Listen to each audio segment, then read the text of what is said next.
इस वक्त की बड़ी खबर आपको बता रहे हैं, पाकिस्तान की सेना ने सरकार की बात मानने से इनकार कर दिया है। यानी कि जो बात कुछ देर पहले हमारे सहयोगी मधुरेंद्र हमसे कह रहे थे कि ये हो सकता है कि सेना के अंदर बगावत के सुर नजर आ रहे हो, उसकी झलक अब सूत्रों के हवाले से इस खबर के जरिए आप समझने की कोशिश कीजिए कि डीजीएमओ जो दरअसल में सेना का ही एक हिस्सा होता है, सेना का ही अधिकारी होता है, वो बात करता है, वो पहल करता है संघर्ष विराम के लिए, और उसी सेना का जो मुखिया है वो डीजीएमओ की बात को मानने से इनकार कर देता है। जाहिर सी बात है, स्थितियां सामान्य नहीं है। हमारे तमाम सहयोगी हमारे साथ जुड़े हुए हैं जो पाकिस्तान की इस नापाक हरकत के हर एक अपडेट आप तक पहुंचा रहे हैं। मधुरेंद्र कुमार, सैयद आमिर, खालिद डार, मोहित बख्शी और आशुतोष। लेकिन मधुरेंद्र, ये जो सूत्रों के हवाले से खबर आ रही है, क्या इसका मतलब है कि पाकिस्तान में एक बार और बीते 75 साल में 5वीं बार तख्ता पलट जैसी स्थिति भी नजर आ सकती है?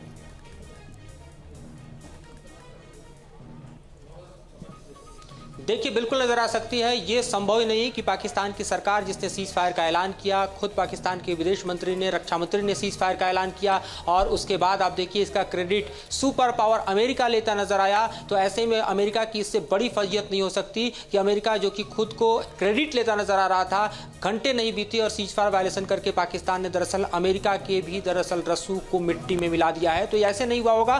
सूत्र हमारे बता रहे हैं कि संभवतः जो स्थिति है उसमें यह संभव है कि मुनीर ने दरअसल सरकार के फैसले को मानने से इनकार कर दिया होगा। दूसरी संभावना ये नजर आ रही है कि इस वक्त पाकिस्तान की आर्मी दो फाक हो चुकी है, जो साफ दिखाई दे रहा है। अगर डीजीएमओ जो है वो भारत के डीजीएमओ से बातचीत करके अगर आप देखिए कि वो सीज फायर का ऐलान हो रहा है, तो जाहिर तौर पे सेना का एक धड़ा जहां सरकार के साथ है, वहीं दूसरी तरफ आप देखिए तो मुनीर के साथ दूसरा धड़ा दिखाई दे रहा है। मुनीर जो कि पाकिस्तान की आर्मी की कुर्सी पर कब्जा करके दरअसल पाकिस्तान, मधुरेंद्र माफ कीजिए आपको रोक रहा हूं, अभी जब भारत की तरफ से एयर स्ट्राइक की गई थी तब भी कुछ इस तरीके की खबरें आ रही थी कि सेना में बगावत हो सकती है, ये हो सकता है क्या से मुनीर को उसके पद से हटा दिया जाए। क्या उसी की सुगबुगाहट थी वो?